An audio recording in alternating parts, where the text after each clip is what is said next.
A rusted swing jolts skyward, though no hands touch its chains. A brittle squeal cuts through the stillness. The sandbox spills a wave of pale dust, shaping into the exact arc of a silent crawl, then collapses, leaving a handprint etched into the bricks. Wrong, raw, impossible. The carousel shudders, its horses frozen mid-gallop as the central light pulses once, then again.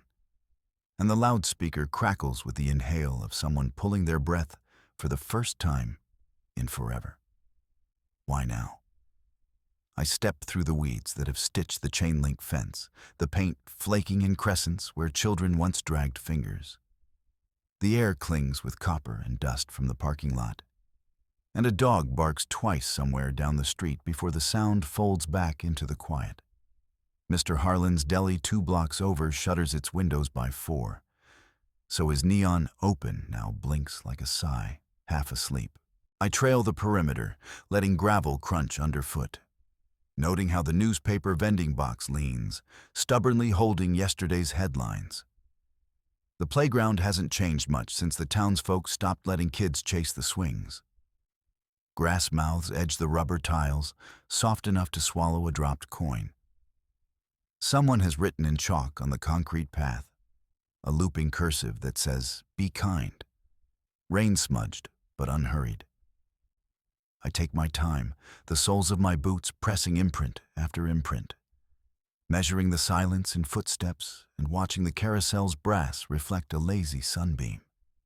The air feels heavy, yet ordinary. The kind of heaviness that settles after routine chores. The kind that says nothing ever goes truly wrong here. A breeze rattles the chain-link perimeter as I step onto the cracked tiles beside the playground. Gravel crunches under my boots. I don't wait for courage to stack up. I move toward the swings anyway, pushing past the rusted gate that squeals like a warning. The rumor's weight is there in every gust, pushing against my ears, so I don't look at the edges of the sandbox until I'm right beside it. The sand is pale with weeds, but someone has dragged a shallow groove through it recently. Maybe a child. Maybe the same whispering voice that won't leave the place alone. I crouch by the groove and run a finger along its curve. Damp sand hisses between my knuckles. Faint footprints lead away from the swings, ending at the park's concrete border. Not deep, not fresh, but not ancient either. I trace one with my fingertip, then jerk back when the metal pole of the swing begins to squeak faintly, as if responding to my touch. The air thickens. The swing doesn't sway, but the motion is suggested in the vibration under my palm. A hiccup of hope spikes.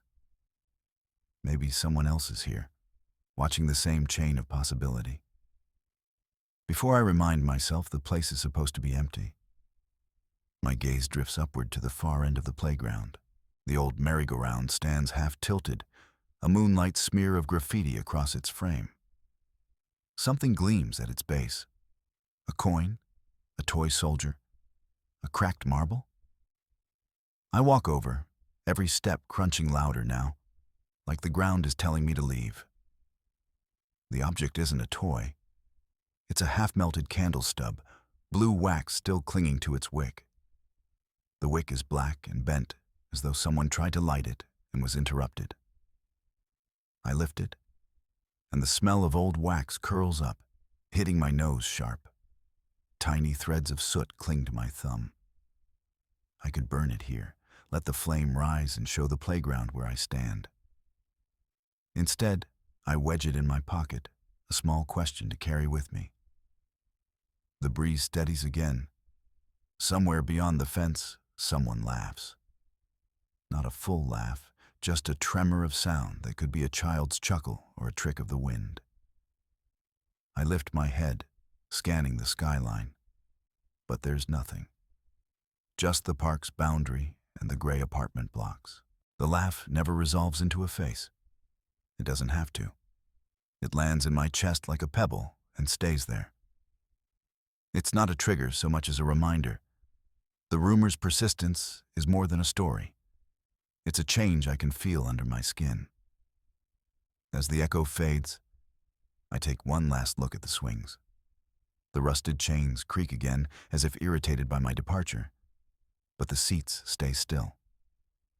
I push off the gravel and begin back toward the entrance, the candle stub a cold weight at my side. I haven't stepped across the park yet, but I've touched the groove in the sand, picked up the candle, heard the laugh. The atmosphere pushes me forward, not with answers, but with a push that insists I'll have to come back. Tension loosens a fraction with each stride. The sight of the stub will stay with me, a micro payoff, evidence that something happened here beyond my arrival. The playground remains a rumor-laden place, but now I've interacted with it.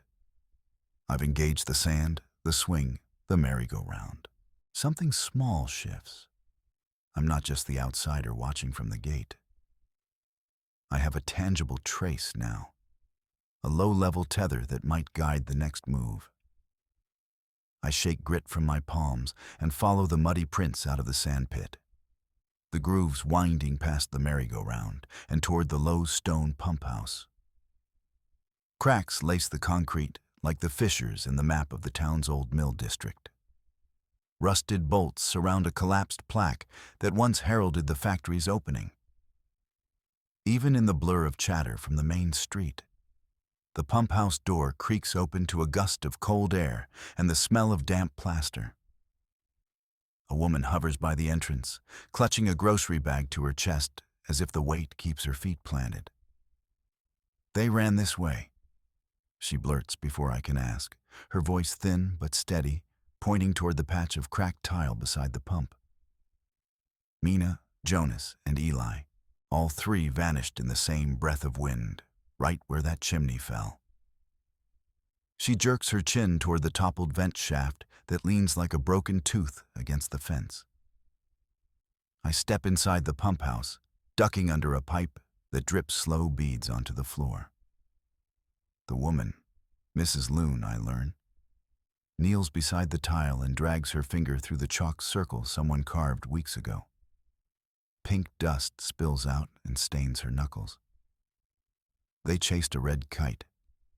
It dropped down into the reeds, and they followed, she says, throat tightening, eyes darting to the door, as if expecting it to swing inward with three small faces pressed to the glass. I crouch beside her, fingertips tracing the chalk grooves, feel the dampness of the tile and the echo of a little hand pressing hard enough to etch the concrete. "They called you back?" I ask. "No," she hisses, jumps without looking. That's what the boys kept saying. She shoves the chalk toward me and presses it into my palm with a tremor, then jerks away as a shout cracks outside.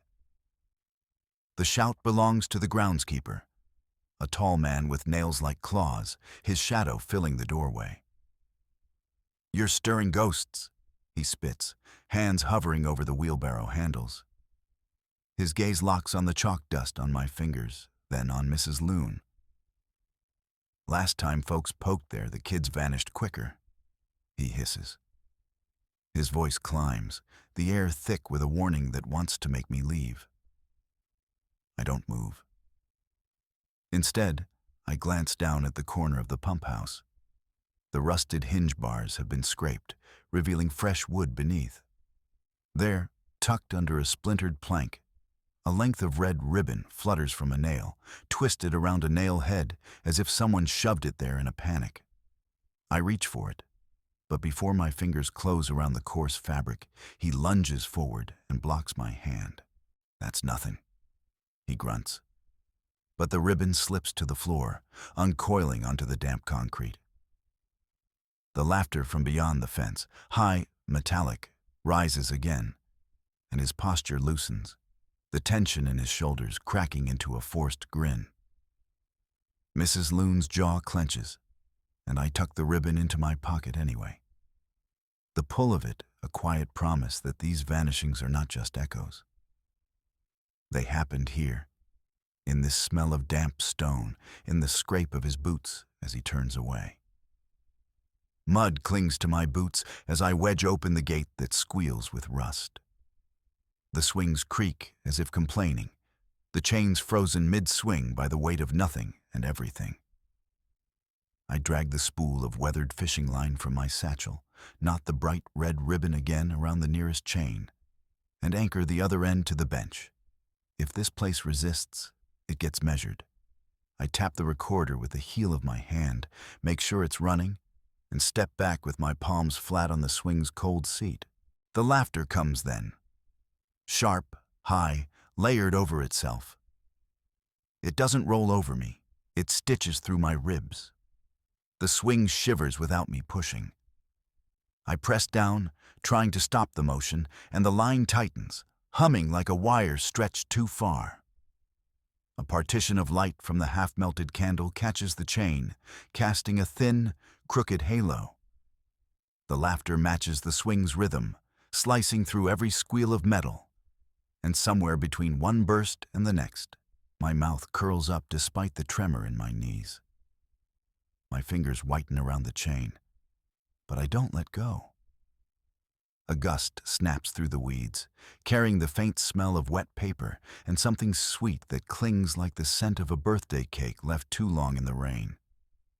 The swing arcs higher all on its own, and for a heartbeat, I see the red kite from Mrs. Loon's story, flickering in the corner of my vision as if a windless tug holds it aloft. The line swings once, twice, and settles, still but vibrating faintly beneath my fingers. I tuck the kite scrap into my coat pocket, anchor the line back to the bench, and button the recorder closed with a snap. The playground exhales around me, a breath that could be mourning, could be relief. And the laughter lingers on the edges of hearing, no longer a whisper, but not gone. I leave the gate swinging, the ribbon fluttering like a heartbeat, and step over the threshold with the kite edge against my ribs. The joy and the terror follow me, threaded together, proof that the laughter is not wind and that it won't let the swings rest. I loop the red ribbon around my wrist, press the knot flat against the scarred wood of the fence, and step over the threshold Mrs. Loon's stories have been circling in. The gate's hinge squeals like a child's high gasp, and the laughter I brought with me swells into a tangible pulse. The day-to-day light of the park is still there, but as soon as my left boot crosses the chalk circle, a second image slips over it. Small bodies darting through the same patch of sun. Mina shouting for Jonas, Eli chasing the kite with hands scraping the top of the pump house wall. I speak without thinking, voice rough from the dust-filled air. Folklore says the laughter is the fracture between what they had and what went missing. The swings in the back creak despite being held down, their chains vibrating with the rhythm of a cadence that isn't anyone's heartbeat. A translucent fist opens inside the air by the merry-go-round, fingers brushing the ribbon on my wrist. The laughter bangs sharper into my ears. I reach toward it, palm out, and the air is cold enough to bite. A small form, all blur and sunlight, pulls the ribbon through my fingers, tugging me forward toward the pump house, toward a hollow that smells like damp wood and old wind. We were chasing the red kite. A child's voice hitches out of the swing's rust. I follow the tug, letting go just enough that the ribbon slips loose and floats between us like a question. The figure clings to the memory, dragging me down across the uneven planks. My knee hits the splintered floorboard Mrs. Loon marked, and something inside me locks onto the smear of rusted nail holes. The figure's laugh starts to twist, pleasure curving into a cry that sputters as if it might break. I snatch the scrap of kite tail from beneath the seat, the same tiny rip I had fished before, and hold it out. It flares in the air, magnetized to the ghost of fabric, and the motion slows, the laugh flattening to a breath. The form hovers, brow furrowed, river-light eyes focused on the kite tail. For a second, the playground is quiet. Then the laughter returns. no longer hungry but small, frayed, and it fades into the ground like a tide pulling away. My fingers are sore from clenching, but the ribbon trembles against my wrist like a tether to a place that will not let go. I sink back onto the sand, the scrap of kite tail cleanly in my palm, and the swing now still. The echo of tension drops. Something has shifted in the space, less a howl, more a residue of breath. I stand up, the ribbon wrapped twice now, and the threshold feels different, not healed, but acknowledged. The playground is still a place torn between laughing and mourning, and I carry a small piece of that fracture forward. I push through the damp grass toward the pump house path, the laughter weaving through my steps before I even reach the playground. It rolls in from the merry-go-round, shrill and trembling, and each time it peaks, a knot tightens behind my ribs, joy and fear braiding until I can't tell where one ends and the other begins. A pair of town women stand by the cracked fountain, their hands full of weeds, and when the chorus hits, they snap their heads to the swings as if someone called their names. The older one wipes dirt from her fingers without looking away, muttering, "We still hear them," not as a confession, but as a timed beat in whatever rhythm keeps her pulling weeds. I set the scrap of kite tail onto the rim of the fountain and lower to rest my palm over Mina's chalk circle. The laughter darts around us like a live wire, and I let it pulse through me. I don't fight the trembling anymore. Instead, I draw my thumb along the circle, tracing the last place they stood while the echo keeps laughing, and the women lean in, shoulders brushing mine. They breathe with it, their eyes glossy, their speech slipping into the cadence of the playground's unfinished sentence, shaping every movement of their hands. The town is moving to that laugh now. It shapes how they stop and start, how their arms rise and fall with the sound. I head toward the pump house door, ribbon tied tight around my wrist. The groundskeeper sits on an overturned crate, his gaze fixed on the swing line. When I get close, he stands, and the laughter spikes, drags the air between us taut. He reaches for the ribbon before I can speak, fingers brushing the knot. "You can't carry that closer," he says, not shouting, but the words cracking under the pressure. I don't yank away. I drop to my knees to level with him, slide my hand under his, and he growls when I squeeze, the laugh clawing at the space around us. His grip sweats against my skin. "It's not just a tether," he mutters. And the laughter swells, each chuckle drawing a new layer of unease. I keep my eyes on his, fingers on the ribbon, and when it jumps toward the pump house, I give it a gentle pull, so the knot rubs against him. The sound shifts, still uneasy, but it stops trying to shove him backward. He exhales, forehead creased, and lets go of the ribbon, leaving my wrist alone. I stand and the laughter softens into a rustle. Still there, still shaping our breath. But the fight doesn't flare again. The groundskeeper doesn't move me away. He only nods, lips pressed tight, and turns back to the swing where the invisible hand keeps it moving even without anyone pushing. The women from the fountain gather near the pump house doorway, and their hands float toward the laughter, patting the air as if smoothing a restless child's hair. "When it twines through town," the younger one says, "even the baker hums the tune without meaning to." They both laugh, thin but relieved, as if the sound gives them a small release. I take the scrap of kite tail, press it against the wheeled board of the merry-go-round, and the laughter sags as if the cloth is a short halt in its loop. The women draw a little closer, their shoulders brushing the chain-link fence, and the groundskeeper, still watching, lets out a breath that trembles into the same laugh. The playground is still a threshold, the laugh still tied to the fracture. But for a sliver, it trembles less wildly when we keep moving with it. The gate groans as I push it again, the same scraping note that always hovers between a welcome and a warning.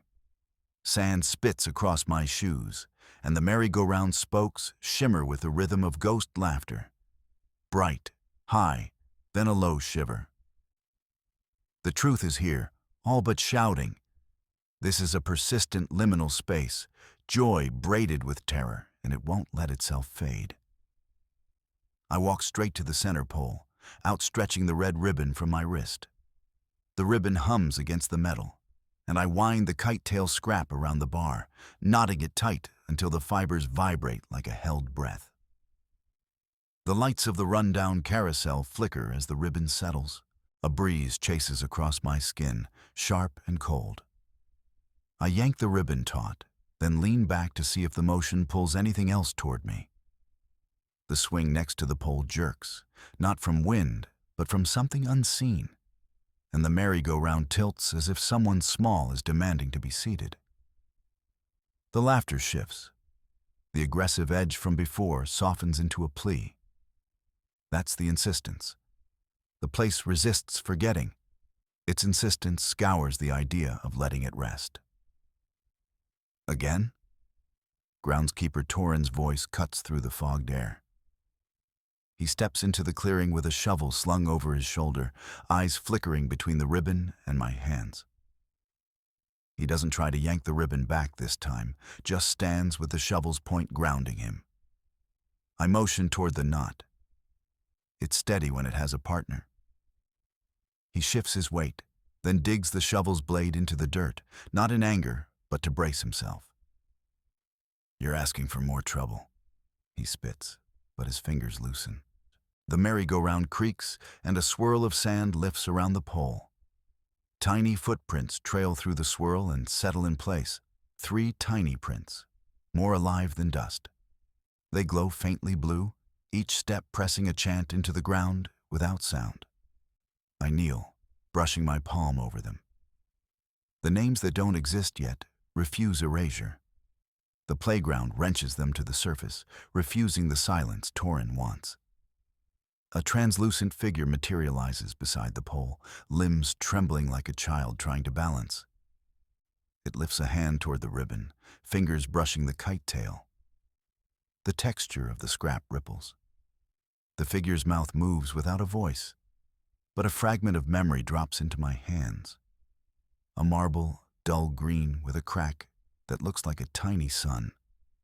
I cup it, and it cools my palm, alive with static. The figure doesn't fade. Instead, a second shimmer steps forward. A girl with laughter trapped in her grin. Her shoulders shake, and she sweeps her hand through the air, pushing the merry-go-round until the metal hums back. Torin watches the figures and the ribbon, breathing hard, but he doesn't move toward me. The children's shapes circle the ribbon, then dart toward the chalk circle near the pump house. As they pass, the laughter bursts, pure joy and razor edges entwined, then drops down into something quieter, like a wave pulling out the scent of rain. The ribbon's tug intensifies, and I let it lead me toward the pump house, the marble warm in my palm. Torin steps aside, eyes not leaving the space where grief and mirth are tangled together. The chorus fades, but the residue clings, and I know the playground will keep insisting that it be felt. That insistence is the only promise here. The ribbon burns cold against my wrist, a taut whisper between me and the ragged shimmer of children chasing a kite promised never to land.